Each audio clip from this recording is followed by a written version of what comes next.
따뜻한 오후입니다. 따뜻하시죠?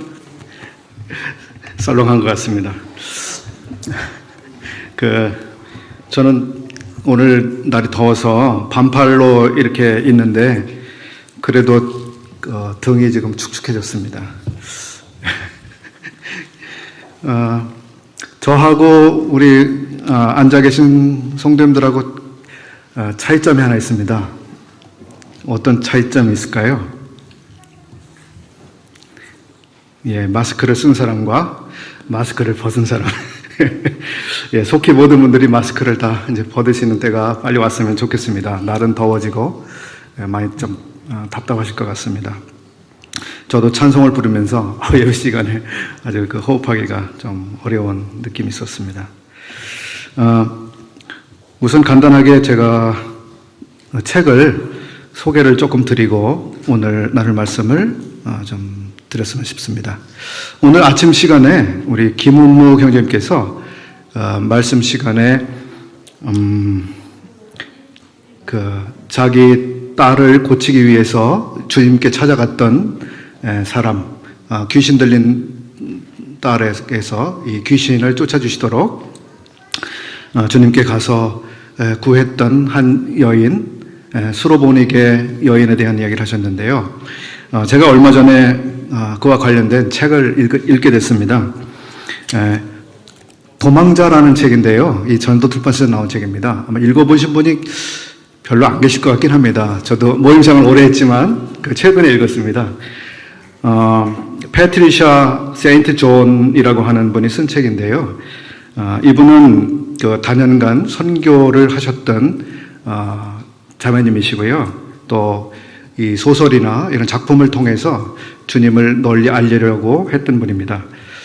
이분이 쓴 책이 영화로 만들어진 게 있는데요.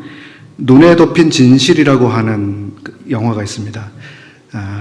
그 영화의 원저자가 바로 이 세인트 존이십니다. 이 도망자라고 하는 책은 이제 말 그대로 소설인데요. 베니게에 살고 있던 소년 필로라고 하는 소년은 이 가족 가운데 자기의 누나가 어느 날 이 귀신에 들려서 참 말할 수 없는 고통을 당하고 가족들이 또 짓눌린 삶을 살고 있는 이런 지긋지긋한 이 참 환경 속에서 어떻게 하면 누나의 병을 고칠 수 있을까? 차라리 누나가 없어져 주면 좋겠다. 아주 별 생각을 다 하면서 지내지만 그러나 그런 가운데 자기의 그 여동생이 먼저 예수님을 알게 되고 그리고 자기 어머니가 믿음을 가지고 예수님을 찾아가서 이 자기의 딸을 낳게 해달라고 요구합니다. 우리가 성경에서 봐서 아시는 대로 주님께서 거절하시죠. 자녀의 떡을 취하여 개들에게 던지는 게 마땅하지 않다 하고 거절을 딱 당합니다. 근데 결국 이 어머니가 그 딸에 대한 사랑 때문에 끈질기게 그것을 주님께 요구하게 되고요. 그것이 메인 스토리이면서도 사실은 그 1세기 때에 그 주님께서 사역하시던 당대에 특별히 이 병을 고친 사역들, 그 귀신 때문에 괴롭힘을 당하고 그 다음에 안전뱅이, 소경 뭐 등등 혹은 군대 귀신 들렸던 이 고라사인의 경우라든지 여러 스토리들이 이 사람들이 치유함을 받는 이런 내용들이 아주 가득 담겨 있는 책인데요. 이렇게 흥미가 있고 어렵지 않습니다. 그래서 참 이 주님께 치유를 받고자 나왔던 사람들이 이렇게 치유를 받고 기뻐하고 삶이 완전히 변화받고 은혜 가운데 살아가는 이런 모습들을 그리고 있습니다. 그래서 시간이 되시면 한번 그냥 편할 때 읽어보시면 좋을 것 같습니다. 또 한 권의 책을 제가 소개를 드리고자 하는데요. 존 넬슨 다비의 묵상집이 나왔는데요. 순례자의 노래라고 하는 책입니다. 이 책은 그 존 넬슨 다비의 여러 저작들, 거기에는 뭐 설교문도 있고요, 성경 연구한 내용도 있고요, 일기도 있고 편지도 있는데 이 각양의 그분의 저작 가운데서 이것을 주제별로 발췌를 해서 1년 52주 동안 읽을 수 있는 주제별로 분류를 해서 재편집한 책입니다. 굉장히 보신 분들이 너무 기뻐하고 아주 꼭 한번 읽어보고 싶다고 말씀들을 하고 계시고요. 어느 지역교회에서는 그 사역하시는 분이 한번 읽으시고 지방에 어느 작은 교회인데요. 20권을 한 번에 주문해서 또 가져가시기도 했다고 합니다. 이 책은 태국에서 선교하고 있는 문영관 형제님이 번역을 했습니다. 그래서 한번 묵상하시고 도움을 받으시면 좋겠습니다. 오늘 우리 성도님들과 함께 제가 나누고자 하는 말씀은 종종입니다. 종종. 종종? 자주? 그 종종은 아니고요. 종말의 시대와 종. 그래서 앞 글자, 끝에 글자를 생각해서 종종. 기억하시기 좋을 것 같습니다. 종말의 시대에 주님이 기대하시는 종의 모습에 대해서 주님이 주시는 대로 은혜를 나누겠습니다. 구약 성경과 신약 성경 안에는 다양한 종들의 모습을 우리가 만나볼 수 있습니다. 구약 성경 안에서 이 하나님의 종의 모습은 때때로 지도자로, 예를 들어서 모세가 있겠죠. 또는 왕으로 다윗과 같은 사람이 있겠고요. 혹은 선지자, 예를 들어 이사야 혹은 다니엘, 일단 하나님의 종들이셨죠. 그리고 또 하나님의 소명을 따라 세움을 받은 이 공적인 직분자, 이 개인들이 있기도 합니다. 예를 들어서 누가 있을까요? 고레스 같은 사람이 있을 수 있겠죠. 혹은 개인의 일상적인 삶을 살고 있지만 그러나 하나님께서 자기의 종이라고 말한 이런 종들도 있었습니다. 욥 같은 경우가 아마 그런 데 해당이 됩니다. 그가 하나님을 위해서 특별한 사명을 가지고 어떠한 완수해야 될 이런 것이 있지는 않았지만 그 일상의 삶 안에서 여러 가지 부딪혀오는 고난 가운데 그가 어떻게 하나님을 경외하고 순전함을 지키는 그런 삶을 살았는지, 또 하나님의 시간까지 인내하면서 그렇게 지냈는지에 대한 이런 부분을 우리들이 보게 되는데요. 하나님의 종으로서의 좋은 모습들이라고 생각됩니다. 그런가 하면 구약에서 하나님의 종이라고 하면 이러한 개인들을 일컫기도 하지만 이스라엘 민족 전체를 일컬어서 하나님의 종이라고 표현하기도 했습니다. 이스라엘 자손은 나의 종들이 됨이라. 레위기 25장 말씀입니다. 하나님께서는 참 위대한 종들을 두셨는데요. 그러나 더 놀라운 것은 위대한 종들을 두신 더 위대하신 하나님, 이것이 더 저희들에게 참 집중돼야 마땅할 것 같습니다. 하나님께서 하나님의 계획을 성취해 나가시기 위해서 그때마다 종들을 부르셨습니다. 잘 아시죠? 하나님께서 때가 됐을 때 누구를 부르시고 이렇게 해서 하나님의 일들을 그 경륜대로 진행해 오셨습니다. 오늘 이 시간에는 하나님의 경륜 가운데서 특별히 선택한 이 종들에 집중하지 않고요. 조금 우리의 주목에서 조금 비켜나 있는 사람들에 대해서 좀 생각해 보려고 합니다. 우선 떠오르는 그 종, 성경에 등장하고 있는 등장인물 가운데 우선 생각나는 사람은 창세기 15장 2절에 나오고 있는 한 사람의 종입니다. 창세기 15장이면 누구일까요? 어떤 종이 나올까요? 거기에 아브라함의 종이 나오고 있습니다. 그 종의 이름은 엘리에셀이라고 하는 사람이죠. 이 엘리에셀이 어떤 사람인지 15장 2절에 주 여호와여 무엇을 내게 주시려 하나이까? 나는 자식이 없사오니 나의 상속자는 이 다메섹 사람 엘리에셀이니이다. 이렇게 말하고 있습니다. 다 아브라함이 한 말이죠. 아브라함은 그때 당시에 자식이 없는 상태였고요. 자기가 가지고 있는 모든 소유와 이 좋은 것들을 사실 이 다메섹 출신의 이 사람 엘리에셀에게 다 물려줄 생각으로 마음에 내정을 하고 있는 상태였습니다. 엘리에셀은 어떤 사람인가 조금 이제 찾아보게 되었는데요. 그는 아브라함의 혈통과 아주 무관한 조카, 롯도 아니고요, 6촌, 7촌, 이런 사람도 아니고 전혀 혈통적으로 무관한 사람이었습니다. 그런데 아브라함은 이 사람을 대단히 지금 신임을 하고 있고요. 그죠? 그리고 상속자로 이렇게 마음에 정하고 있습니다. 그러면 이 엘리에셀이라고 하는 사람은 언제부터 아브라함과 이 인연을 맺고 또 관계를 형성하고 생사고락을 이때까지 함께 해왔을까, 이런 생각을 해봅니다. 창세기 12장 1절부터 5절에서 우리는 아브라함이 이제 본토 친척 아버지의 집을 떠나서 하란에 가서 머물고 하란에서 머물다가 다시 이제 가나안 땅으로 이주하게 되는 과정을 보게 됩니다. 그 가운데 이 내용을 보겠습니다. 아브라함이 그 아내 사레와 조카 롯과 하란에서 모은 모든 소유와 얻은 사람들을 이끌고 가나안 땅에 들어갔더라, 이런 기록을 볼 수 있습니다. 아마도 여기 하란 땅에서 얻은 사람들과 함께 가나안으로 들어갔는데요, 이 사람들 가운데 아마 이 종이 있었지 않았나, 그렇게 생각을 해봅니다.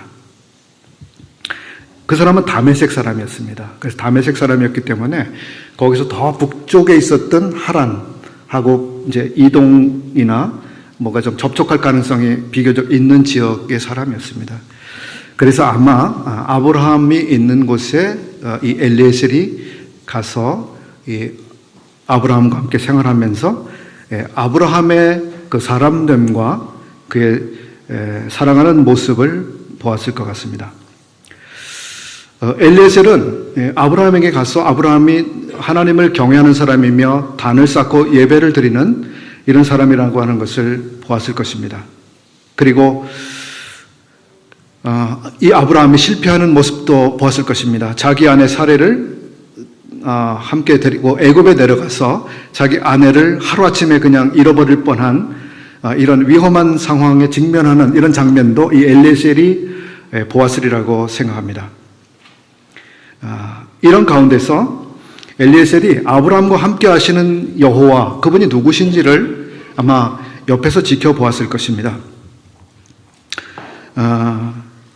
그리고 그 후에 아브라함과 그의 조카 롯이 이제 땅을 서로 나누어서 누구는 저쪽으로 하고 누구는 이쪽을 선택해야 하는 이런 상황 속에서 아브라함이 먼저 선택권을 롯에게 주고, 그 다음에 그런 과정 가운데서 아브라함이 얼마나 참 여유 있는 사람인가, 사람과의 이 관계 안에서, 그리고 대단히 이 품위가 있는 사람인가, 이것을 보았을 것 같습니다.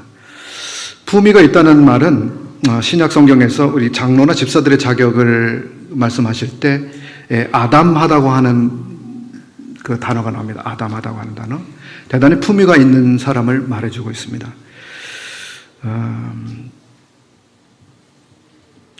그런가 하면 이제 창세기 14장에 가서 어떤 전쟁이 일어나고 있습니다. 거기에 두 부족의 연합군, 이쪽 부족들의 연합과 이쪽 부족들의 연합군이 서로 전쟁을 벌이게 되는데, 한쪽 연합군은 롯이 속해 있는 이 소돔 왕과 함께한 연합군들이 있고 또 다른 연합군대들이 있는데요, 자기 조카 롯이 속해 있는 이쪽 연합군이 하루아침에 패배를 하고 다 사로잡혀서 끌려가게 되는 상황이 생겼습니다. 이제 자기 조카와 많은 사람들이 끌려갔습니다. 이때에 아브라함이 자기 집에서 키운 380명의 용사를 거느리고 단이라고 하는 곳까지 추격해 들어갑니다.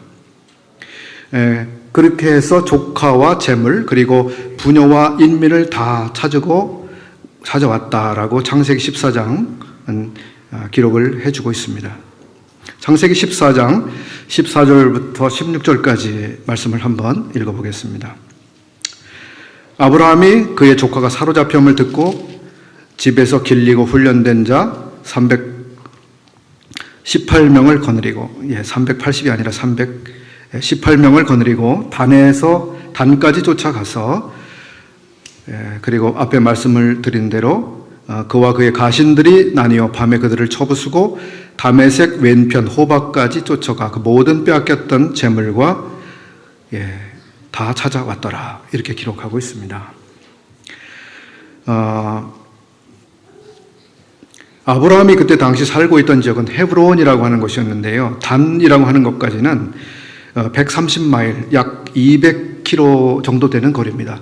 상당히 그 먼 거리를 318명과 함께 쫓아간 것이죠. 그리고 단까지 쫓아갔을 뿐만 아니라 거기서 다메섹 왼편까지 또 쫓아갔다고 기록을 하고 있습니다. 다메섹 왼편이라고 하면 훨씬 더 북쪽까지 이제 올라간 상황이 되는데요. 이때에 15절에서 그와 그의 모든 가신들이 쫓아갔다고 하고 있습니다. 아브라함과 그의 가신들. 이 가신들은 영어로 서번트라고 되어 있는데요. 아마 여기에 엘리에셀이 포함됐으리라고 저는 믿고 있습니다. 왜냐하면 그는 다메섹 사람이었고요. 지금 다메섹 인근까지 추격해 들어갔습니다. 그래서 제가 생각하기는 바로 이 전쟁에서 이 엘리에셀은 아브라함의 이 주인의 전쟁에 용감하게 끝까지 전쟁을 함께 하고 있는 이러한 종의 모습을 보여주고 있고요.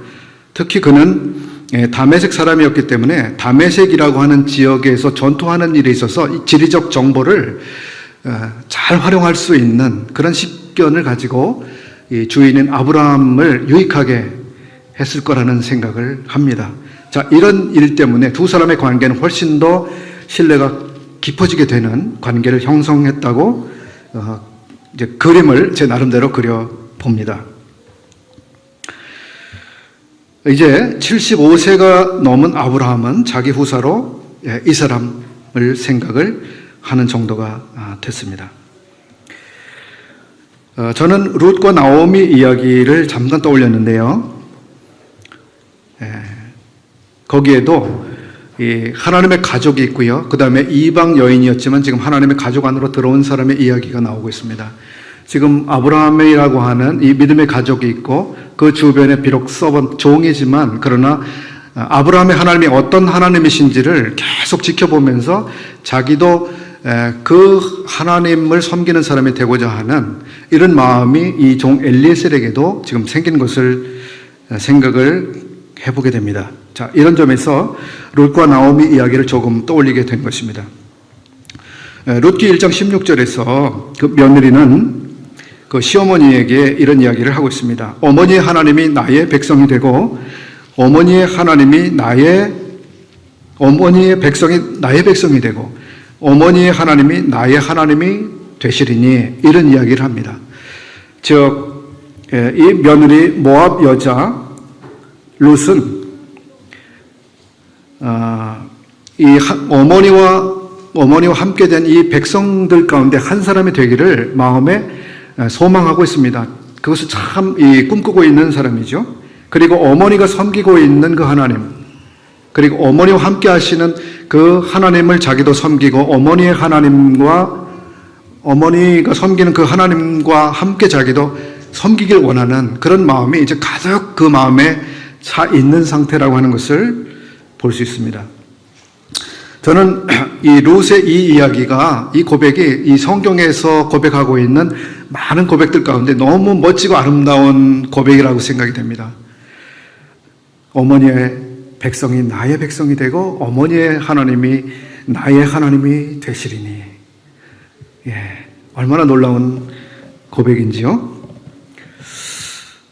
이 고백을 하나님도 듣고 계셨을 겁니다. 주님께서는 이제 부활하시고 승천하시기 직전에 마리아를 만나셔서 그 이야기를 하셨습니다. 마리아야, 나의 제자들에게 가서 이 이야기를 전해다오. 나는 이제 너희를 떠나서 가게 되는데 내 아버지 곧 너희 아버지, 내 하나님 곧 너희 하나님에게로 내가 지금 간다고 제자들에게 말해 주어라, 이런 이야기를 하셨습니다. 제자들에게 있어서 하나님은 상당히 그래도 거리가 있는 분이었을 것입니다. 근데 예수님의 부활 이후에 예수님께서는 이제 예수님의 아버지, 예수님과 관계 맺어온 아버지, 예수님의 하나님께서 이제 곧바로 자기와 함께하고 있는 이 제자들에게도 똑같이 아버지가 되시고 똑같은 하나님이 이제 되시게 됐다라고 하는 사실을, 이 새로운 관계를 이제 이야기해주고 있습니다. 이제 종전까지 하나님과 맺었던 관계가 아니라 전혀 새로운 관계 안으로 제자들을 소개하시는 이런 얘기를 하고 있다고 제가 생각합니다. 참 놀라운 일이었습니다. 참 이렇듯 이제 룻이 그러한 고백을 또 했었고요. 여기 아브라함의 종 엘리에셀의 마음속에도 아마 그런 고백이 있었을 것 같습니다. 아브라함의 하나님이 나의 하나님이 되시리니, 아마 이런 생각이 그 마음에 있었을 것 같습니다. 분명히 아브라함은 상전이고 엘리에셀은 종이었습니다. 그럼에도 불구하고 어떻게 이 종의 마음속에 자기의 주인과 함께 하시는 그 하나님이 그렇게 매력적이고 좋은 분으로, 그렇게 신뢰하고 따를 만한 분으로 그렇게 다가오게 되었을까? 저는 이런 장면 안에서, 우리의 삶에서, 특히 우리의 고용관계 안에서 우리에게 고용된 사람들, 여기 계신 분들이 뭐 누굴 다 고용하고 계시진 않겠습니다만, 혹시 누군가를 고용하시는 분이 계시다면, 우리가 고용하고 있는 사람들은 우리의 하나님이 어떤 분이신지를 우리가 중시하고 있는 가치, 그리고 우리가 취하는 태도, 우리가 결정하는 방식, 이런 것들을 보면서 저분의 하나님은 저런 분이로구나 라고 인식을 하게 되겠죠. 그래서 정말 아브라함의 종과 같은 그런 고백이 우리의 고용관계 안에서 누군가에게 참 그런 멋지고 놀라운 고백을 할 수 있다면 얼마나 좋을까, 이런 생각을 해보았습니다.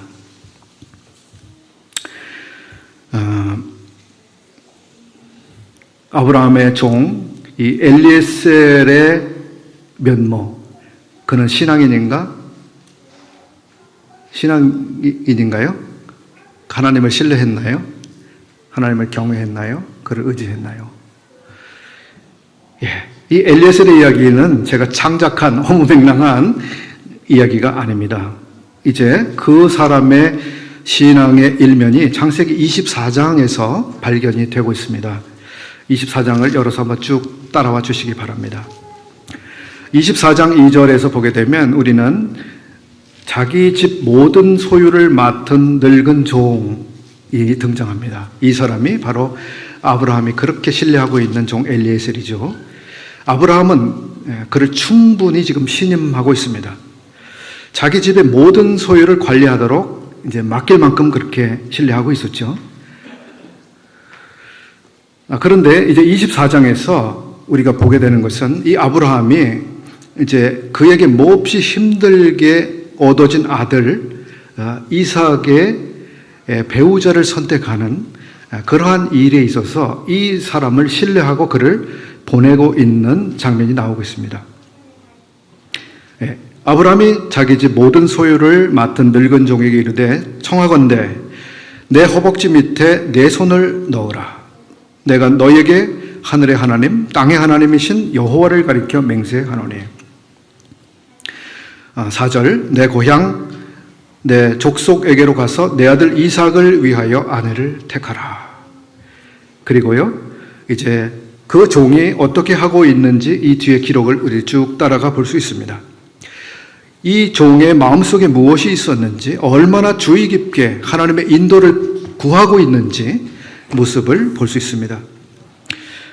그뿐만 아니라 이 종은 자기 그 주인에게 가장 지금 필요한 것이 무엇인지를 마음에 깊이 헤아리고 있습니다. 아브라함의 마음속에 지금 최대의 관심사는 자기의 아들 이삭을 위한 이 배우자를 구해주는 일입니다.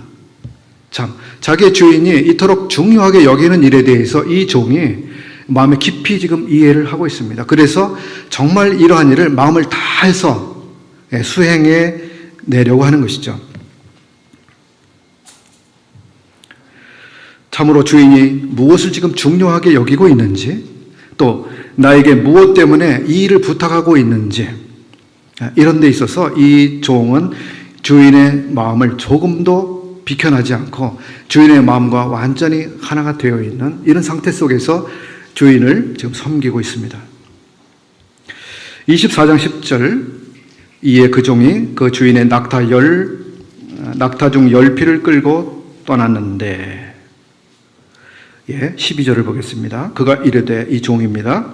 우리 주인 아브라함의 하나님 여호와여 원하건대 오늘 나에게 순조롭게 만나게 하사 내 주인 아브라함에게 은혜를 베푸시옵소서. 여기서 이 종은 아브라함에게 하나님이 이 은혜를 내려주시기를 이렇게 소원하고 기도하고 있습니다. 자기를 위한 은혜가 아니라 자기 주인을 위한 은혜를 지금 구하는 것이죠. 얼마나 합당한 종의 모습입니까? 그리고 자기 주인을 위해서 필요한 은혜인데 이것이 자기의 생각이나 자기의 지혜를 따르지 않고 이 하나님의 도움과 인도를 구하고 있습니다. 오늘 나에게 순조롭게 만나게 하사. 자, 14절을 이어서 보겠습니다. 한 소녀에게 이르기를 청하건대 너는 물동이를 기울여 나로 마시게 하라 하리니 그의 대답이 마시라 내가 당신의 낙타에게도 마시게 하리라 하면 그는 주께서 즉 하나님께서 주의 종 이삭을 위하여 정하신 자라. 이로 말미암아 주께서 하나님께서 내 주인에게 은혜 베푸심을 내가 알겠나이다. 이 사람이 신앙인입니까? 아닙니까? 하나님을 신뢰하고 있습니까? 아닙니까? 하나님의 인도를 구하고 있습니까? 그렇지 않습니까? 하나님의 결정을 따르고 있습니까? 그렇지 않습니까? 신앙인이죠. 하나님의 인도에 아주 민감하게 반응하고 있는 사람입니다. 이런 종이기 때문에 아브라함이 이런 종을 신뢰할 수 있었으리라고 생각합니다. 그 종이라면 내가 이 일을 충분히 맡길 수 있어. 안심하고 맡길 수 있어. 이렇게 됐으리라고 생각합니다. 이렇게 이 종이 얼마나 주인을 끔찍하게 생각하고 있는지, 그리고 이 하나님의 인도하심에 민감하고 하나님의 뜻을 구하고 있는지. 자, 이 종의 모습을 통해서 우리가 하나님의 종들로서 어떠해야 되는지 생각해 보게 됩니다. 그렇지 않습니까? 주님, 오늘 나를 어디에 보내시겠습니까? 오늘 나의 삶 가운데 어떤 상황을 통해서 어떻게 말씀하시겠습니까? 어떤 일을 통해서 나를 인도하시겠습니까? 24장 21절을 또 보겠습니다. 그 사람이 그를 묵묵히 주목하여 여호와께서 과연 평탄한 길을 주신 여부를 알고자 하다니. 이제 27절 마지막 부분을 보겠습니다. 여호와께서 길에서 나를 인도하사 내 주인의 동생 집에 이르게 하셨나이다. 자기의 기름이 자기가 원하는 대로 아무데나 걸어간 걸음이 아니라 자기를 걸음을 인도하신 분, 하나님께서 나의 걸음을 이렇게 인도하셨다라고 하는 보고를 간증을 하고 있습니다. 이는 마음으로 자기의 길을 계획하는 그런 종이 아니라 하나님의 인도하시는 이 걸음을 따라가는 종의 모습이죠. 아시는 분들이 계시겠습니다만 이 종 엘리에셀의 이러한 섬김은 사실 신약에 와서 성령님께서 행하시는 성령님의 사역에 대한 사실은 그림자로서 창세기에 나오고 있는 사건입니다. 신약에 와서 성령께서는 예수님을 대신해서 우리에게 오셨습니다. 그리고 이 성령께서 하시는 일은 무엇입니까? 바로 신부를 구하는 일이죠. 어린 양의 신부를 구하시는 분으로서 여기에 와 계신 겁니다. 성령께서. 그리고 성령께서 어린 양의 신부를 구하기 위해서 지금 걸음을 계속 걸어 다니면서 그 신부를 구하고 있는 그 일을 하고 계시는 거예요. 그런데 이 아브라함의 종이 리브가를 만났을 때 어떻게 했습니까? 너는 나를 따라와야만 돼. 너는 이삭의 아내가 되어야만 돼. 지금 너는 나를 따라오지 않으면 안 돼. 이런 식으로 해서 그를 얽어매거나 강요하거나 억지를 부리거나 해서 리브가를 이삭에게로 이끌고 가지 않았습니다. 이 창세기 지금 우리가 읽은 24장을 한번 보시게 되면 얼마나 자연스럽게 신사적으로 인격적으로 하고 있는지 알 수 있습니다. 성령께서 우리들을 주님께로 인도하시는 과정도 그렇습니다. 억지로 우리의 문을 꽉 열어 제껴서, 우리가 열기를 원치 않는 우리의 마음 문을 억지로 꽉 열어서 여기에 들어오시는 그런 분이 아니시라는 거예요.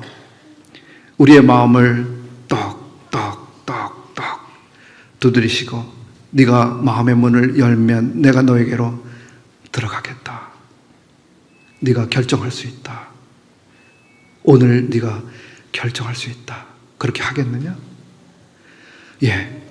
이것이 성령께서 일하시는 방식입니다. 엘리에셀이 리브가를 대한 것처럼 그렇습니다. 자, 이러한 모습을 통해서 우리는 영혼들을 주님께로 이끌어드리는 이런 사역들, 복음 사역들을 하는 일에 있어서 어떻게 하고 있는지 한번 자기를 생각해 볼 여지가 생깁니다. 혹은 우리가 주님 안에서 이런 교제나 가르침이나 상담이나 어떠한 사역을 하든지 간에 이러한 일에도 마찬가지로 적용이 가능한 점을 우리들이 배울 수 있다고 생각합니다.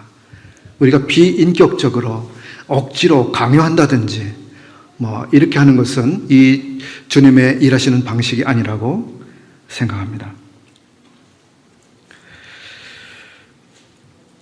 이 엘리에셀이 리브가를 이삭에게로 인도하는 이런 과정은 얼마나 참 품위 있고 멋진 모습이었는지 모릅니다. 사람들은 우리에게서 오늘날 무엇을 발견하고 있을까요? 저 사람의 이야기는 정말 귀담아 들을 만하다. 진지하게 생각해 볼 만하다.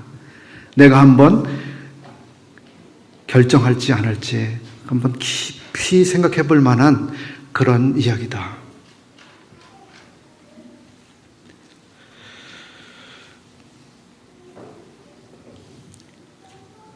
우리는 창세기 24장의 끝이 얼마나 아름답게 마감되는지 성경을 통해서 볼 수 있습니다. 리브가를 데리고 이삭에게로 가서 이삭에게 이 아내를 소개하고 연결해 줍니다. 그 이삭이 아름다운 가정을 이루게 되는 이런 모습을 우리가 아주 멋진 그림을 보면서 이야기가 맞춰지는 것을 볼 수 있습니다. 이후로 이 종 엘리에셀은 이제 이 등장인물에서 무대 뒤로 사라집니다. 그 뒤에 제가 생각하게 된 종은 열왕기하 5장에 나오고 있는 또 한 사람의 종입니다. 얼른 생각나시는 인물이 있으신가요?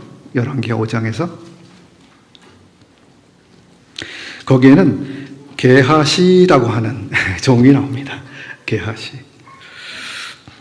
아브라함의 종 엘리멜렉은 우리가 구약에서 정말 그 주인의 명령을 따르고 주인에게 순종하는 아주 멋진 종인데요. 이 게하시는 겉으로는 주인의 명령을 따라가고 참 순종하는 모양을 취하고는 있지만 이 사람의 마음속에는 뭔가 자기식의 자기를 위한 별도의 계산을 하고 따라가는 그러한 종입니다.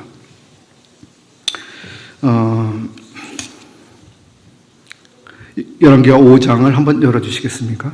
열왕기하 5장 20절 이하를 좀 보겠습니다. 하나님의 사람 엘리사의 사환 게하시가 스스로 이르되 내 주인이 이 사람 나아만에게 면하여 주고 그가 가지고 온 것을 그의 손에서 받지 아니하였도다. 나아만의 문둥병을 고쳐주었는데요. 이 나아만이 뭔가 이렇게 큰 것을 살해하기를 원했지만 엘리사가 그것을 거절해 사양을 했습니다. 이것이 이 게하시는 너무 아까웠던 것이죠. 자, 그래서 일어난 일입니다.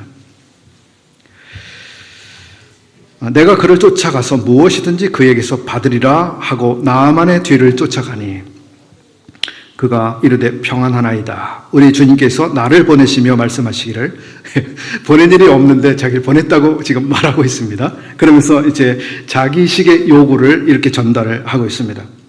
지금 선지자 중에 제자 중에 두 청년이 에브라임 산지에서부터 내게로 왔으니 청하건대 당신은 그들에게 은 1달란트와 옷 2벌을 주라 하셨습니다. 자, 이렇게 자기를 보내서 지금 나아만에게 전달하라고 했다는 형식으로 지금 이야기하고 있습니다.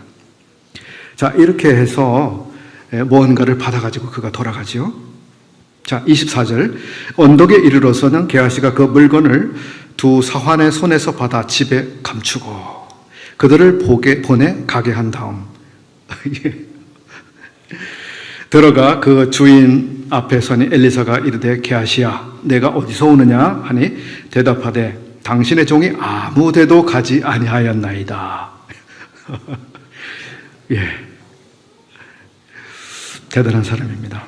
자, 이렇게 해가지고요, 이 사람은 이제 하루 아침에 나병이 발하게 됐습니다.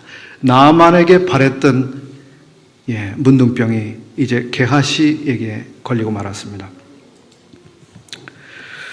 우리는 이 게하시의 행동을 통해서 이 사람은 온갖 그 불법으로 가득 차 있는 사람 같아요. 사기, 착복, 증거인멸, 배임, 그리고 횡령, 뭐 등등 수많은 죄에 해당이 될 텐데요.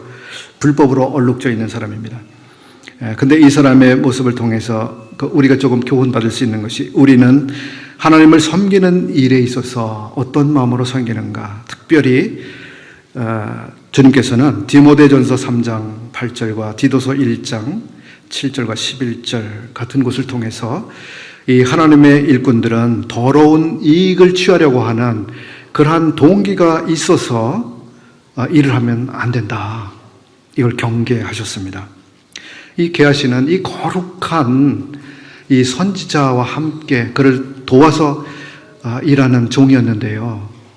그런 더러운 이익을 마음에 계산하면서 뭔가 바라고, 그리고 그게 되지 않자 자기 식대로 접근해서 뭔가를 챙겨오는 이런 종이었습니다.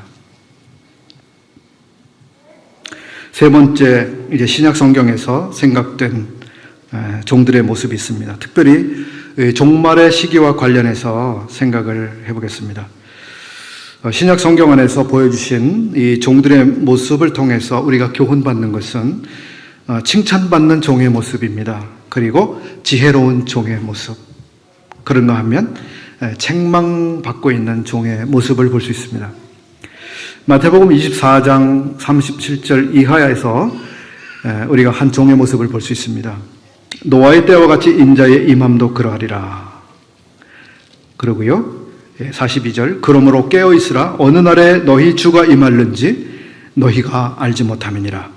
45절 충성되고 지혜 있는 종이 되어 주인에게 그 집 사람들을 맡아. 그리고 46절 보겠습니다. 주인이 올 때에 그 종이 이렇게 하는 것을 보면 그 종이 복이 있으리로다. 내가 진실로 진실로 너희에게 이르노니 주인이 그 모든 소유를 그에게 맡기리라. 모든 소유를 그에게 맡기리라. 엘리에셀에게 아브라함이 모든 소유를 맡기려고 했던 것처럼 이렇게 신뢰받는 하나님의 종들에게 주님께서 그 모든 소유를 맡기시겠다고 하시는데요. 특별히 이 마지막 때에 깨어서 충성스럽게 이 주님을 섬기는 종들에게 약속하고 있습니다. 물론 이 구절은 이제 환란 시대에 해당되는 그런 내용이긴 합니다만, 이 종의 도에 대한 교훈적 측면에서 우리에게 비침이 되는 면이 있어서 교제하고 있습니다. 여기 마태복음 24장, 여기에 이 놀라운 약속을 받고 있는 사람들이 있습니다. 이 사람들은 자기의 주인께서 자기의 집으로 돌아올 것이라고 하는 그 약속을 잊어버리지 않고 있는 사람입니다. 그리고 그 주인이 돌아왔을 때 자기에게 책임이 있다고 하는 사실을 계속 기억하고 있는 사람들입니다. 그래서 그는 성실하게 책임을 다하고 있죠. 이 반대의 모습이 48절 밑에 나오고 있는데요. 만일 그 악한 종이 마음에 생각하기를 주인이 더디 오리라 하여, 정반대의 생각을 가지고 살아가고 있는 종인데요. 이 종을 일컬어서 악한 종이라고 지금 말씀하고 있습니다. 그래서 이 종의 마음은 주인이 더디 오리라라고 하는 생각을 가지고 살고 있기 때문에 그 사람의 삶은 그의 생각의 지배를 받고 있습니다. 그래서 49절에 보시는 대로 동료들을 때리며 술 친구들과 더불어 먹고 마시는 이런 삶을 살고 있습니다. 우리가 무엇을 생각하며 사는가가 우리의 삶을 결정하고 있습니다. 주인이 더디 오리라라고 생각하는 것이 얼마나 매우 잘못된 생각이며 우리의 삶을 아주 엉뚱한 데로 끌고 갈 수 있는지 우리에게 비춰주고 있습니다. 그런 생각은 우리의 삶을 부패하게 만들죠. 자, 그런가 하면 또 다른 종의 모습이 이제 뒤에 나옵니다. 25장에서 나오고 있습니다. 이 이야기 안에서도 칭찬받는 종의 모습이 있고 부끄러움 당하는 종의 모습이 나옵니다. 25장 14절 이하를 보겠습니다. 또 어떤 사람이 타국에 갈 때, 죄송합니다. 태국에 갈 때를, 타국에 갈 때 그 종들을 불러 자기 소유를 맡김과 같으니, 이렇게 해서 쭉 읽어 내려가시다 보면 24절을 보시죠. 한 달란트 받았던 자는 와서 이르되 주인이여 당신은 굳은 사람이라 심지 않은 데서 거두고 해치지 않은 데서 모으는 줄을 내가 알았으므로 알람이 울렸습니다.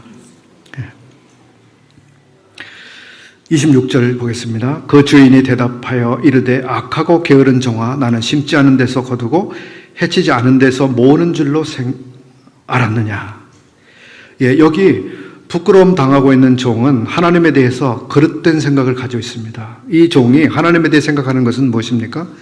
종이 돌아올 것이라고 하는 생각을 하느냐 안 하느냐, 그런 관점보다도 지금 25장에서는 이 하나님께서는 심지 않은 데서도 얼마든지 과일을 수확할 수 있고 씨를 뿌리지 않았는데도 얼마든지 곡물을 수확할 수 있다라고 하는 생각을 가지고 살고 있는 종이었습니다. 하나님에 대한 아주 잘못된 이해를 가지고 살고 있었습니다. 자, 우리가 살고 있는 이 마지막 시대, 우리가 지금 무엇을 심어야 하는지, 우리가 무엇을 지금 뿌려야 하는지, 이런 일에 우리의 관심을 되새겨야 하는 이 시대를 우리가 살아가고 있습니다. 주님은 심지 않은 데서 거두는 하나님이 아니시라고 하는 것을 우리가 분명히 알고 지나가야 하는 것이죠. 그리고 오늘이라 일컫는 동안 우리가 무엇을 생각하면서 살아갈 것인가. 시간이 제가 40분을 딱 세팅했는데요. 조금만 더 사용하겠습니다. 죄송합니다. 오늘 우리가 무엇을 심을 것인가, 무엇을 뿌릴 것인가. 유명한 철학자 스피노자의 이야기는 모든 분들이 아실 거예요. 스피노자. 그 철학자가 했던 말 중에 자주 회자되는 이야기인데요. 내일 이 지구의 종말이 올지라도 나는 한 그루의 사과나무를 오늘 심을 것입니다. 심겠다. 참 멋진 말이죠. 얼마나 성실한 태도입니까? 자기 삶에 대해서 책임을 다하겠다. 얼마나 멋진 생각을 가지고 살고 있는 사람입니까? 그럼에도 불구하고 이 철학자가 한 말은 우리와 충분한 공감이 일어나지 않습니다. 사실 스피노자는 범신론자였습니다. 범신론자 아시죠? 그는 하나님을 아는 사람, 하나님을 신뢰하는 사람이 아니었습니다. 그래서 그 사람은 한 사람의 사회인으로서 자기 삶에 대한 책임과 성실성을 가지고 살아가겠다고 하는 이야기를 했지만, 그러나 우리가 살펴본 대로 아브라함의 종처럼, 그리고 마태복음에서 우리가 발견한 이 종들의 모습처럼 그 주인 앞에서 성실한 삶을 살겠다고 하는 이런 측면이 아니라 자기 자신에 대해서 성실하겠다고 하는 매우 다른 기준을 가지고 이 성실의 척도를 삼고 살아가고 있습니다. 우리에게 요구되고 있는 책임과 성실은 우리 자신에 대한 기준에서가 아니라 우리를 선택하신 분, 우리의 주님 앞에서 우리가 어떠한 책임과 성실성을 가지고 이 마지막 시대를 살아갈 것인가, 이런 점에서 우리의 오늘을 생각해야 된다고 믿습니다. 오늘 우리는 여러 종들의 모습을 살펴봤습니다. 주인의 마음을 깊이 이해하는 종이 있었습니다. 그런가 하면 주인의 지위를 자기가 이용해서 중간에서 자기 배를 채우려고 하는 이런 잘못된 종의 모습도 봤습니다. 주인께서 다시 집에 돌아온다고 하는 약속을 했었지만 이것을 완전히 무시하고 현실에 몰입되어 있는 이런 종의 모습도 봤습니다. 또 그런가 하면 하나님께서는 종들의 수고를 분명히 사용하신다고 하는 이런 사실을 망각하고 아무런 주님을 위한 수고도 하지 않는 이 종의 그릇된 생각에 대해서도 오늘 생각해 봤습니다. 주님의 시간, 약속하신 시간이 점점 다가오고 있습니다. 이번 코로나 상황을 통해서 주님의 시간이 훨씬 더 가깝게 우리에게 와 있다고 하는 것을 우리의 몸으로 다 느끼셨으리라 생각합니다. 이제 우리 앞에 닥쳐오고 있는 이 마지막 시간을 이 매일매일 우리가 어떻게 살아갈 것인가, 특별히 종으로 부름받은 우리가 우리의 주인 앞에서 어떻게 살아갈 것인가 깊이 고민해 보시는 이런 시간들이 되시기를 바랍니다. 함께 해주셔서 감사합니다.